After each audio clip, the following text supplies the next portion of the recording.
Ratusan orang dari sejumlah organisasi buruh di Jawa Barat menggelar aksi unjuk rasa di depan Gedung Sate, Kota Bandung pada Senin 29 Desember 2025.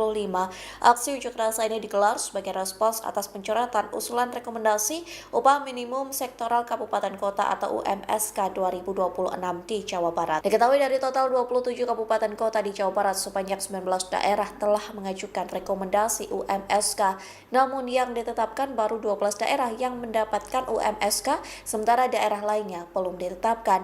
Masa aksi demo buruh datang sejak pukul 10.30 waktu Indonesia Barat. Mereka tiba mengendarai kendaraan roda 2 dilengkapi dengan atribut. Mobil komando pun berjajar tepat di depan pagar Gedung Sate yang dilengkapi dengan Download Tribun X sekarang, menghadirkan lokal menjadi Indonesia.